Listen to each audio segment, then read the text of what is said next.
Welcome to Virtual Gardening 101. This is a place where we dig into the digital soil and reap real results. Enough love and appreciation to my returning subs. Thank you for your unwavering support. And if you're viewing for the first time, thank you for stopping by. Now the Callaloo plant is affected by different kinds of pests. Today, I'll be focusing on one of them, which can cause significant damage if it is not dealt with swiftly. Stick around to the end to find out what it is and how you can manage it. Now let's get right into the feature. If you're growing Callaloo or really any leafy greens in your backyard, you might have a silent pest problem you don't even know about. Today, we're talking about the Beet Webworm, a small but mighty caterpillar that can quickly damage your crops.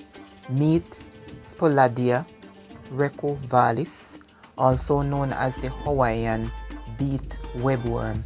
It's a member of the Remedies family, and it's found all over the world, from Asia and Africa to the Caribbean and even Europe. But why should you care about this little pest? Well, these larvae are hungry and they can cause serious damage to your crops. They feed on plants in the Amarantaceae family, which includes Callaloo, one of Jamaica's favorite leafy greens.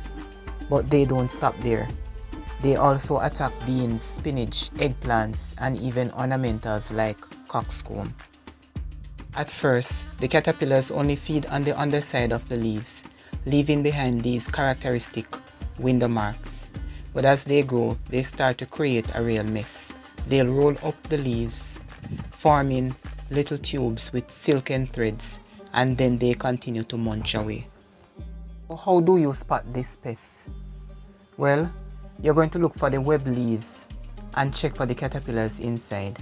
The larvae actually have a distinctive dark line down their backs, and the adults are small brown moths with white markings. Now let's talk about how to deal with these pesky caterpillars. First, you're going to practice cultural control. Before planting, you're going to avoid putting your crops near areas that are infested with the beet worms.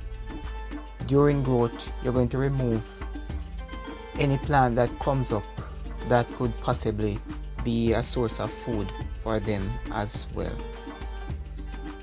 One simple trick is to simply press the folded leaves with your fingers to kill the larvae hiding inside, or you can just remove the webbed leaves entirely, and this can help to reduce infestation.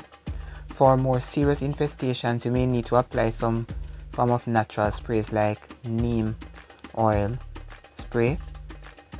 These are less harmful to beneficial insects, and they can be more affordable than the synthetic options that are out there, which are more toxic to the environment and also to our health.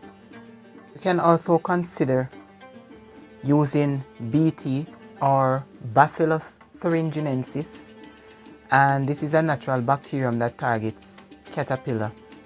You can spray it on the leaves very early before the larvae gets too big, because they are more susceptible when they are small, to the effects of this spray, and it naturally won't have any impact on the environment of such. If you have watched the feature up to this point, thank you so much. Please continue to support the channel by leaving your comments, sharing and liking the feature. And I'd really appreciate your subscription if you have not yet joined the Virtual Gardening 101 family. You can learn a lot more from my social media pages as well.